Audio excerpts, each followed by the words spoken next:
Frjáls fjölmiðlun á í vök að verjast, allstaðar, ekki bara á Íslandi. Peningavaldið og sterku hagsmunaöflin eiga greiðan aðgang að stjórnvaldi og fjölmiðlum og eiga jafnvel sína eigin fjölmiðla. Þess vegna er samstöðin svo mikilvæg. Hér er pláss fyrir allar raddir, málin eru krufin til mergjar og samtölin eru stór og innihaldsrík. Samstöðin er mikilvægt lýðræðistæki. Ég heiti Kristín Helga Gunnarsdóttir og ég styð samstöðina. Húnavellir, fullkominn staður fyrir fjölskylduna. Ertu á leið norður? Húnavellir er fullkominn staður fyrir fjölskylduna. Tjaldsvæði með rafmagni, gistiheimili, sundlaug og heitur pottur, líkamsrækt, leiksvæði fyrir börn, sparkvöllur, veiði í Svínavatni, rafmagn sjólalega, morgunverðarhlaðborð, kvöldverðarhlaðborð fyrir hóp og húsbílar eru velkomnir. Hópatilboð í boði fyrir ættarmót, stóramæli, fjölskyldu og vinafögnuði. Allar upplýsingar á hunavellir.is og í síma 861 23 19. hunavellir.is.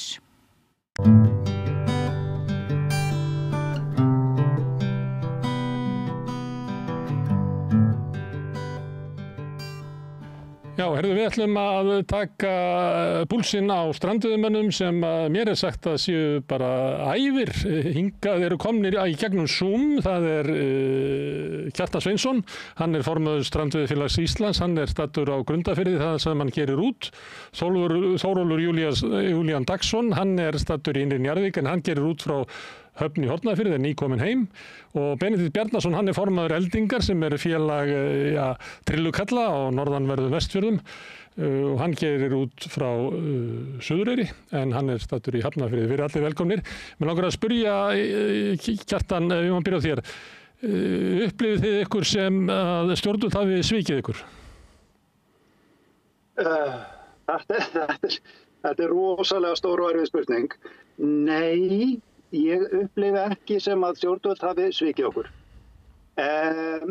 Mín upplifun af þessu er svo að það hafi bara verið góður vilji hjá ríkisstjórninni til að láta þetta ganga upp. Og ég hef ekki séð nein rök sem að mæla á móti því. Nú eru margir að segja að auðvitað hefði þau átt að bara gera þetta svona eða hinsegin og það hefði alveg verið að gera þetta, þú veist, ef þau hefði sett þetta fyrr á dagskrá eða bla bla bla hitt og þetta. Það er alltaf auðvelt að vera vitur eftir á með svoleiðislagað. Kannski var einhver klaufaskapur hjá þeim, kannski hefðu geta gert þetta einhvern veginn öðruvísi, en það er bara að vera vitur eftir á. Það sem er alveg kristaltært er að þetta voru samantekin ráð hjá stjórnarandstöðunni að þetta myndi enda svona. Og ég vil hafa það algjörlega á hreinu að stjórnarandstaðan tók þessa 48 daga af okkur. Það er bara punktur. Og þeim verður aldrei fyrirgefið það. Og ég ætla bara að sýna ykkur hérna smá.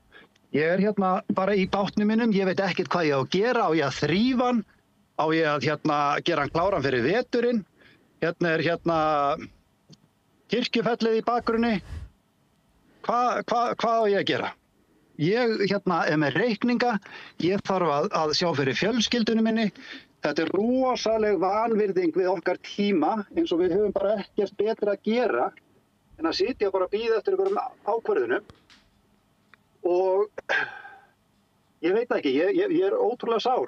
Ég er eiginlega meira sár og særður heldur en reiður. En ef við ætlum að finna sökudólg í þessu, að þá er það Sjálfstæðisflokkurinn, það er Miðflokkurinn og það er Framsókn. En ef við hefðum talað saman í vor, Kjartan og þið hinir, að þá hefðu þið sagt mér að þið verið að fara á vertíð sem að myndi standa til loka ágúst og nú er bara miður júlí og Lilja Rafney tók undir, hún var satt hérna við rauðaborðið og sagði það að strandveiðitímabilið er svona langt líka, Inga Sæland, þetta er allt fólk úr stjórninni en þau eiginlega lofa þessu og gefið þessu undir fótinn en þau standa ekki við þetta. Já, það er kannski stóri fyllin í þessu að það voru gefin loforð sem að var síðan ekki hægt að standa við. En ég held að það hafi bara verið allur vilji sérstaklega hjá Flokki fólksins til að láta það ganga upp. Ég held að það hafi verið vilji hjá bæði Samfylkingu og Viðreisn að láta þetta ganga upp. En staðreynd málsins er svo að stjórnarandstaðan hleypti engum málum í gegn. Og sko málþófið að byrja á okkar frumvarpi líka. Þau voru að blaðra einhverja algjöra vitleysu og kalla okkur öryrkja hafsins og ég veit ekki hvað og hvað, segjandi það að við borgum ekki skatta og borgum ekki gjöld, rógburðurinn alveg vall út eyrunum á þeim. Þannig að klaufaskapur hjá ríkisstjórninni, eflaust. Og kannski vanmat á styrk SFS sem að virðist vera ótrúlega sterkt afl í íslensku samfélagi. Já. Við ættum eiginlega bara útbúa kórónu fyrir Þorstein Má og Krínan bara konung Íslands. Já. Og hafa þarna krónprinsinn við hliðina á honum. Hvernig lítur þú út frá ykkar bæjardörum, Þórólfur og Benedikt? Og ég var bara að koma heim og þessi litli kútur, hann er búinn að bíða eftir mér. Og ég átti nú reyndar að koma í gær, sko. En ég og konan erum búin að stilla allan hlutunum þannig upp í minni fjölskyldu, sko, að ég sé að vinna mánudag, þriðjudag, miðvikudag og fimmtudag, sko. Og hún er föstudag, laugardag og sunnudag því að það er erfitt að fá dagmömmu, sko. Þannig að Sandra og Atlas, að við þurfum einhvern veginn að finna út hvernig við höfum að púsla þessu saman í kringum að Sandra og Atlas, sko. Þannig að þú reiknaði með að vera að vinna eða að vera á sjó út ágúst? Já, ég reiknaði með því og ég er bara eins og Kjartan segir, sko, þetta er svolítið högg, sko. En ég allavega sem ég hef svolítið fram yfir þá að það er að geta farið í ufsan, sko. Það er svolítið svona, það getur verið svolítið hark, það er spurning hvort að maður fái leiðan ufsa, hvort að það sé ekki bara komin okkur svartan lista. Hörðu, Benedikt, þú ert formaður Eldingar og því að það næri yfir alla norðanverða Vestfirði, þitt félag, hvaða máli skiptir smábátaútgerðin fyrir norðanverða Vestfirði? Við viljum meina að hún skipti töluverðu máli þó að bæjarstjórn Ísafjarðarbæjar líti ekki þannig sömu augum á það og við. En ég vil bara koma að sem Kjartan var að segja, ég tek heilshugar undir, sko, að því að það sem gleymist í þessari umræðu er að núna erum við að tala að fá 48 dagana fasta. Áður fyrr var þetta alltaf 48 dagar versus pottur og potturinn kláraðist alltaf í byrjun júlí. Þannig að við erum þó komin fram yfir það að við erum hægt að tala 48 dagar versus pottur, við erum farin að tala að fá 48 dagana fasta inn. Og og eins og Kjartan rakti þá þarf ekki að fara lengra með þetta, fólk getur bara farið inn á Alþingisvefinn og séð bullið sem væri í gangi, innihaldslausar ræður. En sko á bakvið strandveiðar, einn strandveiðisjómann er alltaf fjölskylda og það er þjónusta og verslun, sko. Í þessari orðræðu að við séum borgum ekki skatta og skyldur og blari, sko. Það hefur aldrei komið upp að reikna út skattaspor strandveiðisjómanna og hvað það hefur að segja. Og svo annað sem er svolítið skemmtilegt er að í þessari ferðamannabyltingu að ferðamenn, þeir leitast við að koma á hafnirnar og sjá okkur strandveiðikallarna, sko, landa og gera og ganga frá afla og bát, sko. Þannig að við erum að tikka í fullt af boxum, þannig að við erum ekkert, sko, afmörkuð stærð, sko, við erum bara partur af þessu stóra tækjóli og þar af leiðandi, sko, staður á strandveiða er bara búinn að missa ákveðið aðdráttarafl. En Benedikt, við fylgdumst með því að sveitarfélögin, sjávarbyggðir, sendu inn umsagnir frumvarp hækkun veiðigjalda sem að stjórnarandstaðan notaði til þess að tefja það mál og í málþófinu þá voru að lesa upp fram og tilbaka. Maður sá ekki sama stuðning sem að þið strandveiðimenn eða smábáta menn fenguð frá sveitarfélögunum eins og svona, ég segi kannski ekki allra stærsta útgerðin en svona stór útgerð og meðalstór útgerð fekk frá sveitarfélögunum? Nei, það kom mér líka töluvert óvart og sérstaklega þó ég þekki best bara til umsögn Ísafjarðarbæjar og þar sem ég hafði bara samband við alla sem sátu í bæjarráði og spurði út í þetta af því að þeir vilja ekki sjá aukningu í strandveiðum og þá fullyrtu bara fulltrúar þar að formaður bæjarráðs að Hanna Katrín sem flokkssystir hans ætlaði að taka byggðakvótann af og setja hann inn í strandveiðarnar alveg þvert á það sem Hanna Katrín var búin að gefa út.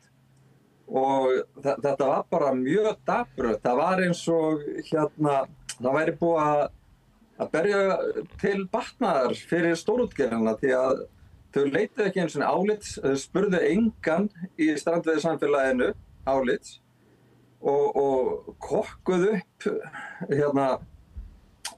þessa umsögn sem er bara vægt til orða tekið forkastanleg. Það bara borið á okkur af opinberum af þessum kostnu fulltrúum að við séum bara skattsvikarar og eiginlega bara við liggjum bara á samfélaginu. Þetta var svo neyðarlegt að það er rosalega erfitt að fara í rökræður við fólk sem með þetta álit á manni í upphafi. Þannig að Hvað heldur að valdi því að sveitarfélögin þau byggja ekki á því sem ráðuneytið segir, heldur byggja á svona hugmyndum og liggur við bara eiginlega svona hálfgerðum kjaftasögum. Er þetta dæmi hvaða vald og afl SFS hefur til þess að hafa áhrif á umræðuna, þurfa áhrif á þingmennina, þurfa áhrif á sveitarstjórnarmennina, þannig að ykkar sjónarmið sem að ég upplifi ef ég ferðast úr landið þá allur almenningur mjög ánægður með strandveiðar, að það nær ekki, þá velvilji nær ekki fram þegar kemur að umsögnum sveitarfélagana? Nei, það kom fram í þessum samtölum mínum við bæjarráð að það var vitnað í 2 skýrslur. Önnur skýrslan skýrsla SFS sem liggur á heimasíðu SFS og svo óútbyggt skýrsla sem Vestfjarðastofa er að vinna. Þetta er svo absúrt að fólk sem vill láta taka sig alvarlega, ég meina, til að geta jafnvægis þá hefur það allavega átt að birta eitthvað að heimasíðu Landssambands smábátaeigenda en þetta var alveg nóg. Alltaf sem ég sagði það fékk engan hljómgrunn hjá þeim vegna þess að þetta var útspilið. Skýrsla SFS og einhver óútbirt skýrsla. Þið bara trúi ekki hvað þetta kemur mann óvart þessi óvöndu vinnubrögð. Og auðvitað læðist að manni að það séu einhverjir stærri en við smábátamenn sem eru búin að tukta það til því að fyrir auðvitað, ég ætla ekki að fara út í það en þetta var bara mjög, mjög dapur umsögn og sýndi bara vanþekkingu. Kjartan, það eru fréttir af því að það hafi verið samið einhvers svona lögfræðiálit í ráðuneytinu sem að sagði við ráðherra að hann hefði ekki heimild til þess að gefa út einhverja reglugerð til þess að þið fengið kvóta til þess að klára þessa 48 daga eða út ágúst. Svo umsókn hlýtur náttúrulega að flytja með málinu, að nú búið að flytja strandveiði og byggðakvótann frá atvinnuvegaráðuneytinu yfir í innviðaráðuneytið, það sem svona byggðaráðuneyti. Er ekki langlíklegast að vertíðin sé einfaldlega búin? Ég bara, eina svarið sem að fær alltaf bara málið í skoðun. Það bara, það svona standardsvar sem við fáum þessa dagana.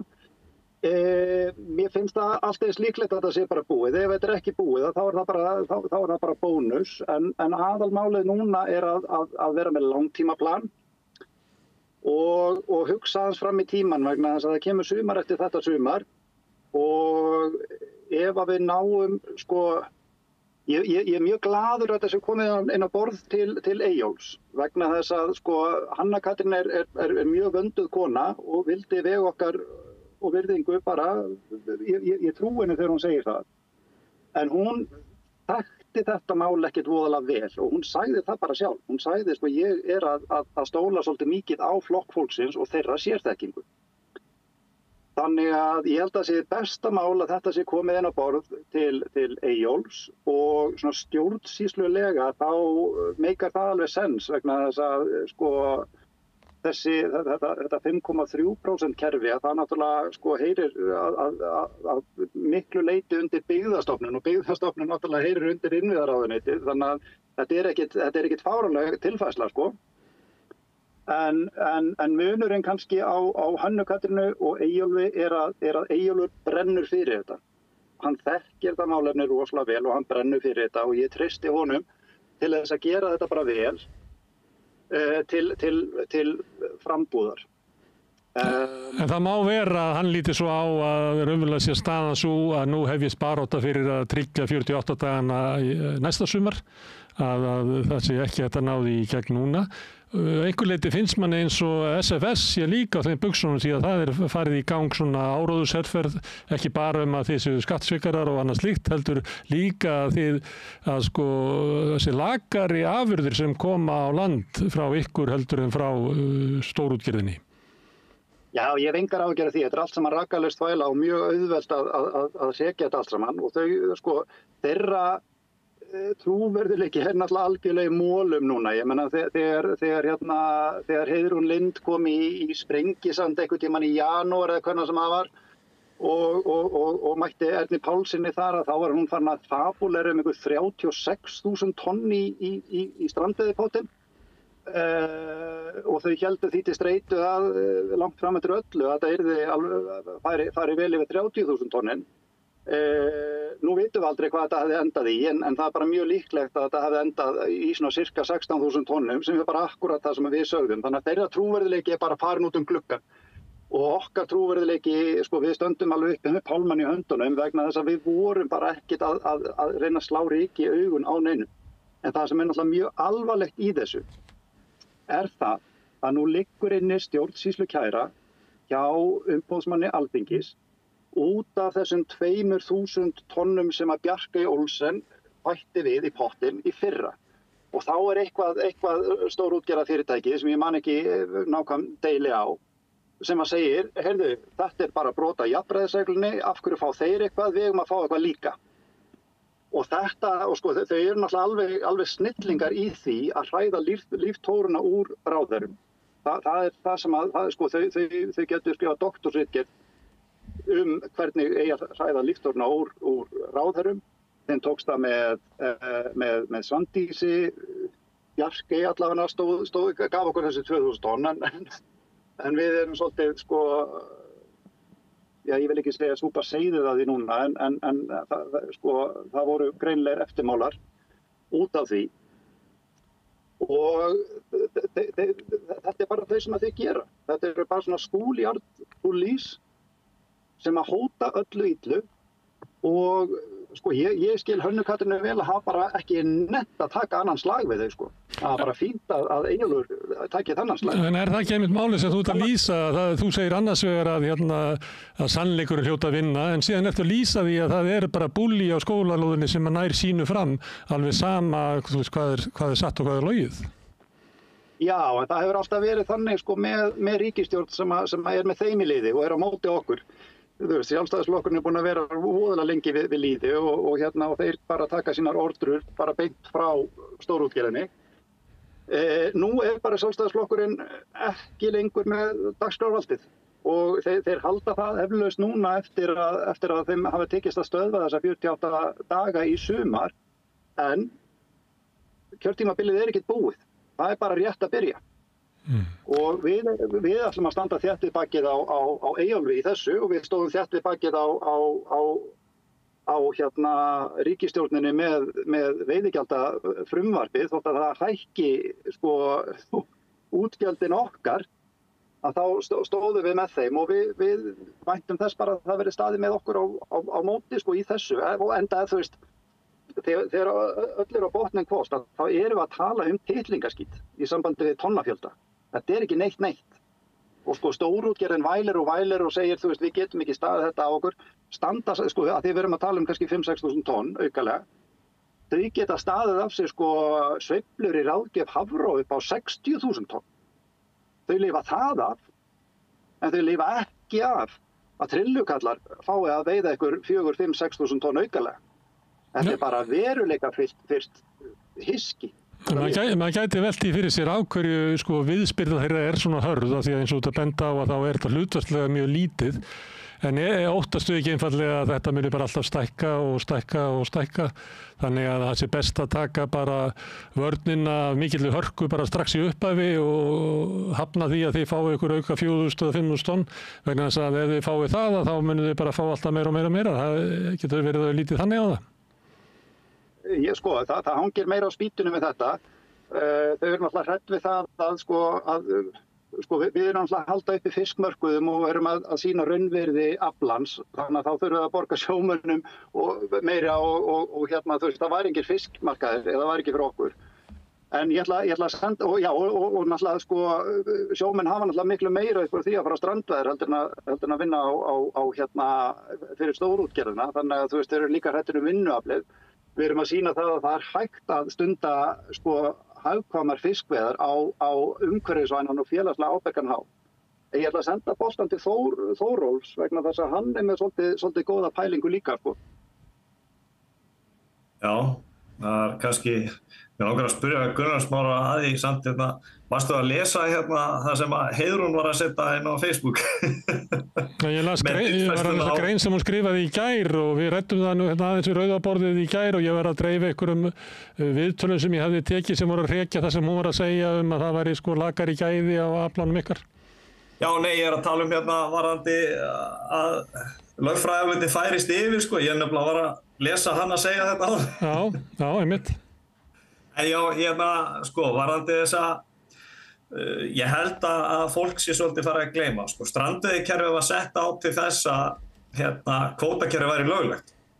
Og það var ekki bara, fyrst var eitt að benda á það að við værum með leið inn í kerfið með því að það væri stundar grásleppuveiðar. Og það getur allir farið að stunda grásleppuveiðar. En það dugði ekki til og það var að setja á stað strandveiðikerfið. Og það þurfti að sýna fram á það að menn innan strandveiðikerfisins að þeir gætu unnið sig upp í það að stofna útgerð. Og Elís Pétur á Breiðdalsvík, hann er gott dæmi það, hann er nú samt að fá sérstakan byggðakvóta og hann er að gera góða hluti þar, alveg frábæra hluti. En málið er að þetta kerfið er orðið þannig að þú getur í raun og veru ekkert keypti inn í það. Til dæmis bara eins og ég með ufsann, ég er að reyna að kaupa ufsaveiðiheimildir svo ég geti gert út á ufsa og jafnvel þótt því sem er pening fyrir því. Þorskveiðiheimildir, þetta er bara svona eins og vaxtabóla hann er komin upp í 7.000 kall og það verður engin hringrás í þessu kerfi, það þarf að endurskoða þetta allt saman frá grunni út af því að núna stöndum við fyrir því að það er búið að setja grásleppin í kvóta þannig að það er ekki lengur frír aðgangur þarinn. Við getum ekki bætt upp eða búið til ársvinnu úr þessu með því og þetta var hugsað þessi 48 dagar, 774 kíló óslægt var náttúrulega sett fram á þeim tíma þar sem kvótaverðið var þorskveiðiheimildir þetta voru að fara á einhvern 2500 3.000 kall kílói, það er á 7.000 krónur núna Þannig að talandi greiningar, ég meina það mannréttindaráð Sameinuðu þjóðanna, mannréttindanefndin sem kemur með álit og við erum ekki til einu sem lendi í þessu áliti. Færeyjar þurftu að setja strandveiðikerfið þar, þeir eru með 64 daga. Norðmenn, þeir redda þessu með frífiskirískerfinu sem er rosalega snjallt og þeir eru með nýlega kvóta, eitthvað sem myndi aldrei gerast hérna. Þannig að þegar að Heiðrún Lind og þetta lið er að tala um það að strandveiðarnar séu óhagkvæmar og þetta sé bara peningasóun og menn eru að fara í einhverju svoleiðis sálma þau verða bara að fara að átta sig á því að ástæðan fyrir því að strandveiðikerfið að það er til þess að kvótakerfið sé löglegt og ef þau ætla að slátra strandveiðikerfinu þá bara einfaldlega eigum við bara að bjóða 100-150 krónur fyrir kílóið, þið getum borgað ríkinu fyrir það, við skulum bara borga við löndun og við skulum bara taka 50-60 þúsund tonna þessu. það ekkert mál, við getum alveg farið þá leið líka. Áttu við að þið séu til í að borga veiðigjöldin sem að stórútgerðin til þessu ekki geta ráðið við? Nei, við getum borgað 3 sinnum hærra heldur en það. Þú sér, sko, ég vil útskipta aðeins. Við erum alltaf með fisk, eða þú veist, við erum með hérna útgerðir sem eru með veiðar og vinnslu og við erum með útgerðir sem eru með veiðar og svo erum við með fiskverkundarhús sem eru með vinnslu. Og sko, menn gátu hér áður fyrir leikt þorskin á sko 250 krónur kílóið og verið að selja á kannski svona 400-450 kall og selda á fiskmarkaði og þeir sem að keyptu fiskinn, að þeir gátu unni úr því gott hráefni, svo kemur hérna sem sagt byggðakvótinn og línuöglunin og þá hækkar leiguverðið út af því að þeir sem eru á línubátum, að þeir fengu kíló á móti kílói og eða þú veist það einhver formúla þar, svo sóttu þeir í byggðakvótann sem eitt afsprengi sko djöfulsins vil ég meina sko því að það allt meira og minna komið í hendur á stórútgerðinni og sko sveitarstjórnir eru í vandræði með því að víla og díla með það en þá hækkaði leiguverðið fyrir þá sem voru á strandveiðum. Nei, fyrir ekki þá sem voru á krókaveiðum og þeir gátu ekki leigt lengur. Þannig að sko við erum komin í algjört öngstriti með þetta kerfi og ef það á að vera einhver nýliðun í þessu kerfi, ef það er raunverulega það sem SFS vill, af hverju eru þá að segja að hérna, þú veist, það eru komin 800 bátar og það sé eitthvað voða, annarkort erum við með kerfi sem fólk kemst inn í og þarf að vera opið og það er alveg hægt að skoða það og segja, færa rök fyrir því að það er bara tilheyra, vera að standa fyrir utan kvótakerfið. Ég meina bara umhverfislega séð, þá erum við berum ekki ábyrgð á því öllri eyðileggingunni sem eiga sér stað eða ofveiðinni eða neitt skilur. Það er ekki hægt að ofveiða með færum. Ég meina, hefur þú einhvern tímann heyrt á það sem að menn hafa veitt allan fiskinn og ánni með veiðistöð? Hérna, má vera að þetta sé ástæðan fyrir svona hörðu viðbrögðum SFS að það er ótti við það að hér verði til einhvers konar atvinnustarfsemi með einhverjum svona markaði fyrir að leigja kvóta og annað slíkt sem að afhjúpar það að það sé hægt að fá miklu hærra verð fyrir kvótan heldur en að ríkið færi í gegnum veiðigjöld. Já, ég ætla bara að taka eitt gott dæmi í þessu samhengi Smári, því að hann hérna sem er með Atlantic Seafood sem hefur verið að kaupa fisk og SFS og fleiri eru búin að vera með svona ákveðin áróður og maður svona kannski hoppa aðeins á þann vagn á sínum tíma sko, að fullvinna fisk. Það sem hérna, Atlantic Seafood gerir er að þeir flytja út heilan fisk og í Hollandi að þá er boðið upp á það á flottustu veitingastöðunum, þá er íslenskur handfæraveiðifiskur. Hann er tekinn og hann er slægður og hann er sendur til Hollands. Þar kemur fjölskylda og hún er að fara út að borða og fiskurinn er grillaður heill fyrir framan. Þetta er bara nýja trendið. Þegar það er verið að borga miklu meiri pening fyrir þetta heldur en nakkastykkin skilur. Og nú að fara að reyna að kaffara honum að drepa hann út af. Hann er komið með einhverja nýsköpun. Menn sem er að tala nýsköpun, þú veist, skapar þetta færri störf í landi. Sko, við skulum bara horfa á það að við erum með í sumi frystihúsunum sem voru sko 100 manns að vinna á þau. Það eru bara 15 manneskjur að vinna á þau. Tæknivæðingin er svo rosaleg. Það er búið að róbótavæða fiskvinnsluna. Einmitt. Og ég meina við erum að búa til vinnu fyrir fólki sem er að vinna á bryggjunni. Við erum að búa til vinnu fyrir fólki sem er að keyra fiskin. Við erum að búa til vinnu fyrir fólki sem er að slægja. Við erum að búa til vinnu fyrir fólki sem er að setja í frauðflaska saman. Þú veist. Og við erum að skapa vinnu fyrir fullt af fólki. Þetta er rosalega mikilvæg punktur vegna þess að það er ekki bara þessir 800 trillukallar sem að verða af sinni atvinnu núna. Það er fullt af afleiddum störfum sem að lenda bara í rosalegu vesinni. Það eru flutningsfyrirtæki sem að vita ekkert hvað þeir eiga að gera núna við bílstjórana sína. Það eru hérna fiskvinnslur sem að standa bara að gati vegna þess að það er bara ekkert hráefni að koma inn til þeirra. Þetta er miklu starra heldur en bara trillusamfélagi sko og það þarf að halda því svolítið til haga. Herðu, en Þórólfur, allavega þú og einhverju fleiri strandveiðimenn voru með tillögur það að fara í svona meðmælagöngu eða meðmælastöðu með ríkisstjórninni til þess að styðja hana, meðal annars í trausti þess að þeir myndu ná strandveiðifrumvarpinu í gegn. Sérðu eftir því að hafa sýnt ríkisstjórninni svona afgerandi stuðning, Þórólfur?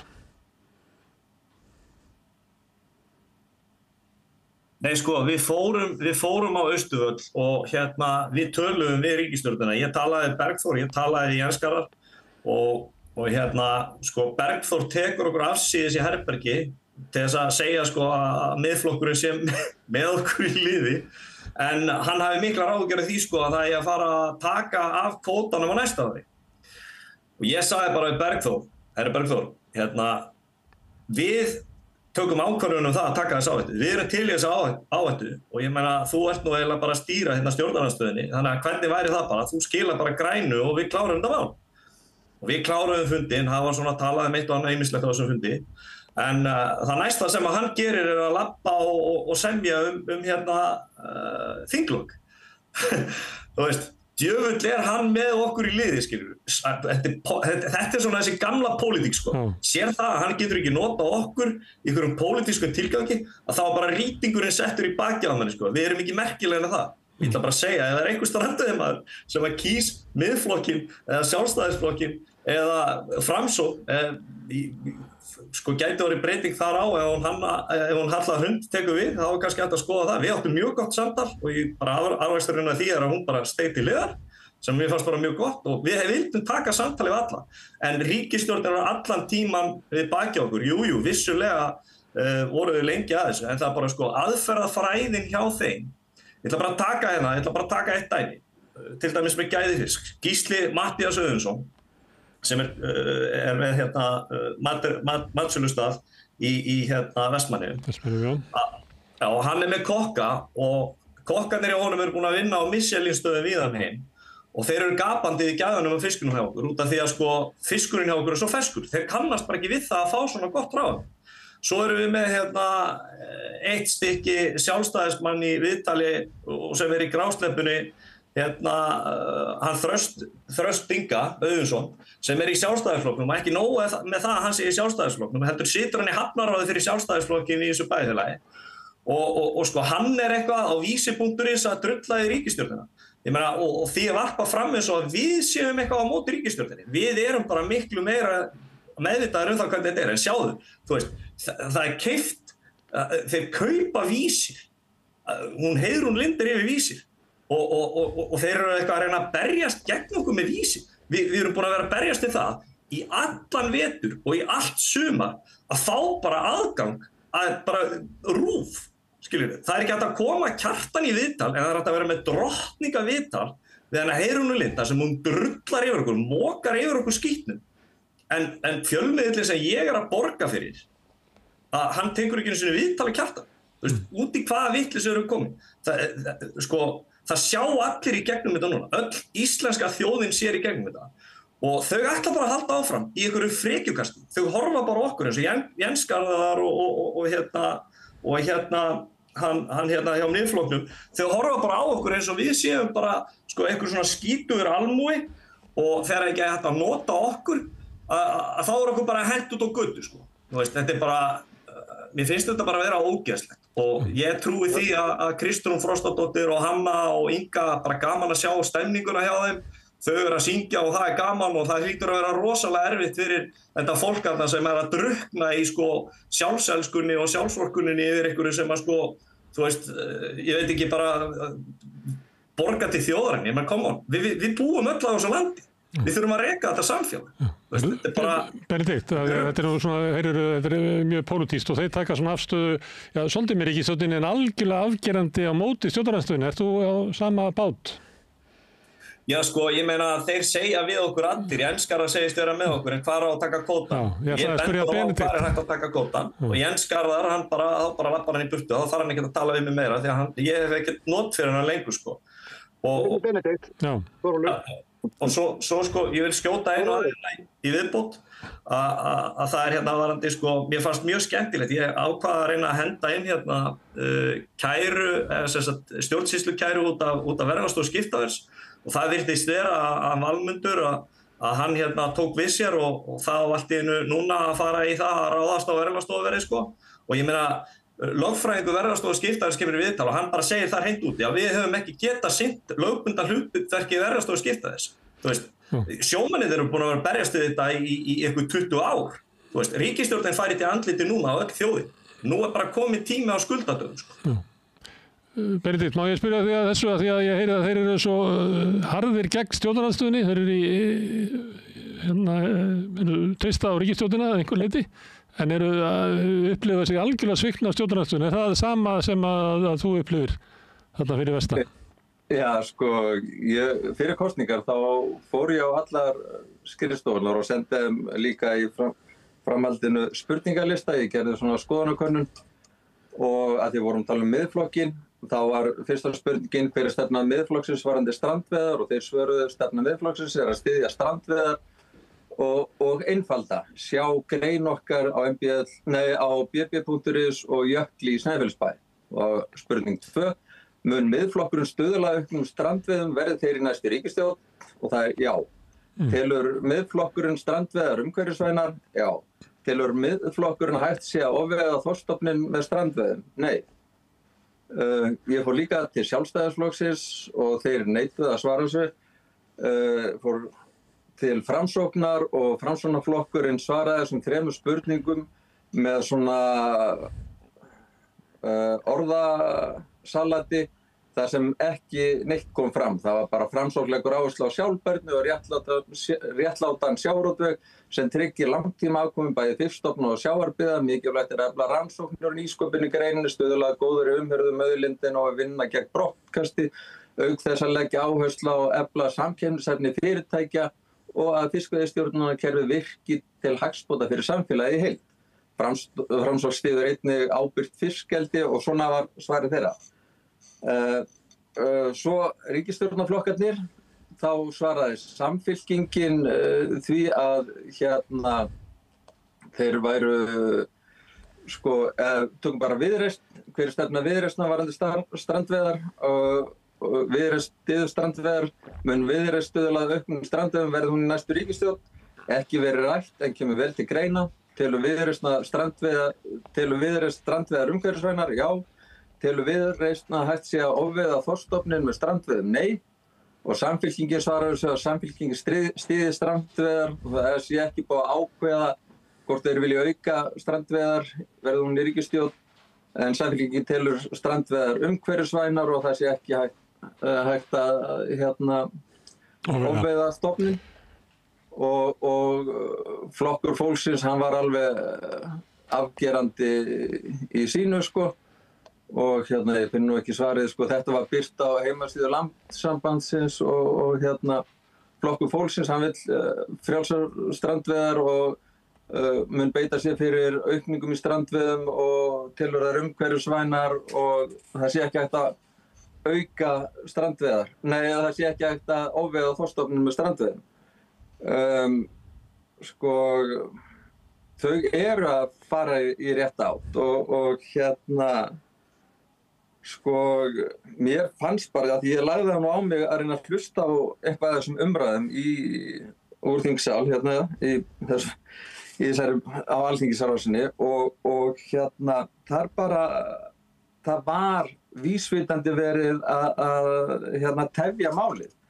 Þannig að ef ég, og þeir sem vildu tryggja mér afkomu, það voru ríkisstjórnarflokkarnir. Þannig að já, ég treysti ríkisstjórnarflokkunum til að klára þetta mál, en mér finnst mjög dapurt að svona gömul valdakerfi eins og Framsókn og Sjálfstæðis séu svona grímulaus, vegna þess að strandveiðar ekki neitt faktor sem ógnar neinu. Við erum innan við 1000 einstaklingar með fullt afleitum störfum, veiðum komið gott hráefni að landi og það er bara svo skrítið þegar þessi flokkar virðast geta farið svona gegn betri vitund. Það er það sem ég set upp með og að því við komum inn á byggðar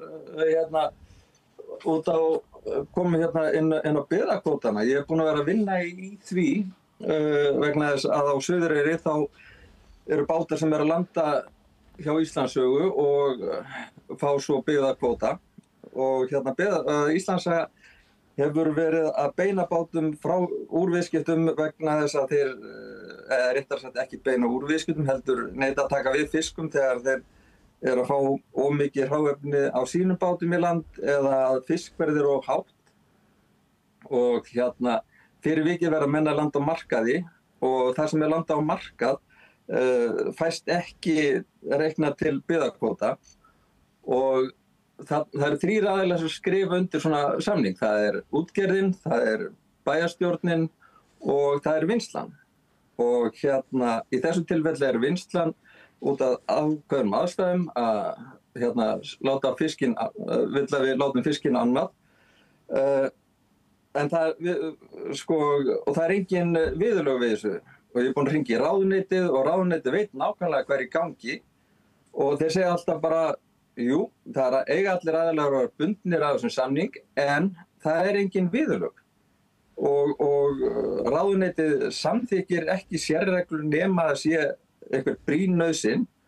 Og eins og í þessu tilfelli þá myndum maður halda það að þar sem vinnslan biður sjálfum að losna við kaupskylduna, að þá myndi bæjarapparatið að bara óska eftir breytingum, en ráðuneytið svarar að það sé eiginlega ekki hægt og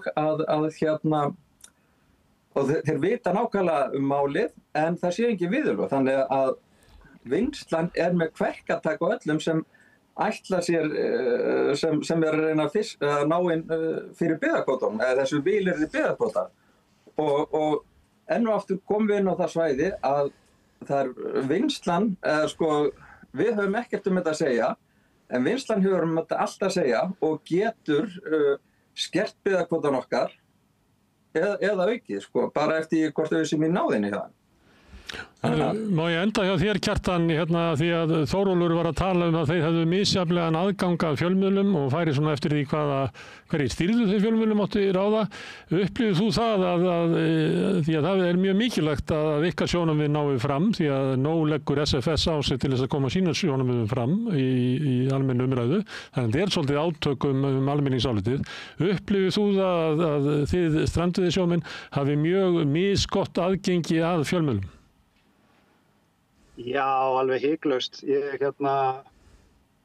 Maður þarf í rauninni bara að virkja heila smábátahöfn og sigla út á sjó og kasta ís gærdagsins út í sjóinn til þess að fá einhvers konar umfjöllun, Eða eitthvað, eða kveikja á neyðarbleysum eða eitthvað.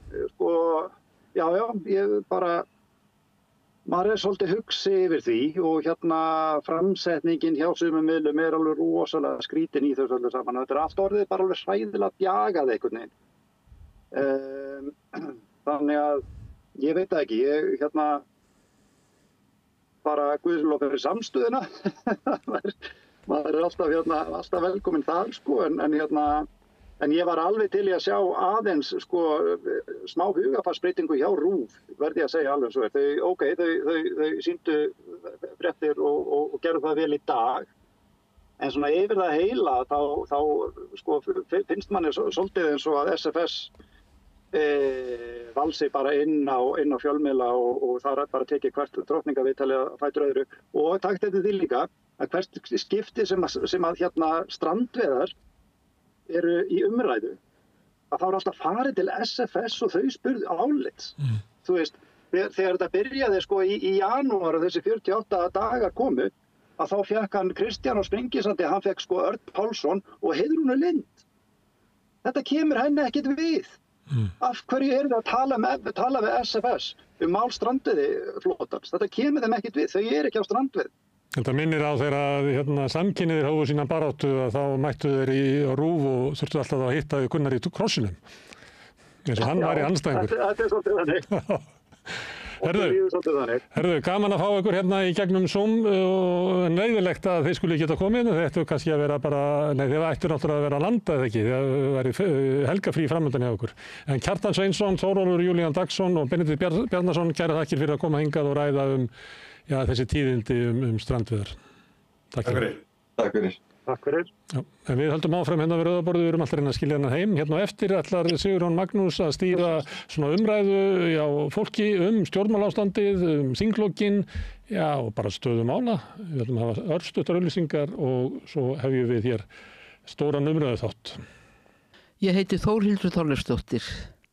Á Samstöðinni fjörug, opin, skemmtileg og gagnrýnin umræða allt milli himins og jarðar. Samstöðin á erindi inn á öll heimili.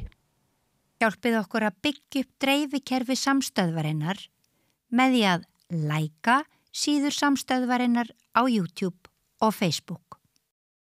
Samlokubrauð, maltbrauð, tékkneskt brauð, súrdeigsbrauð, brauð ársins, Bernhöfts bakari, íslenskt handverk síðan 1834.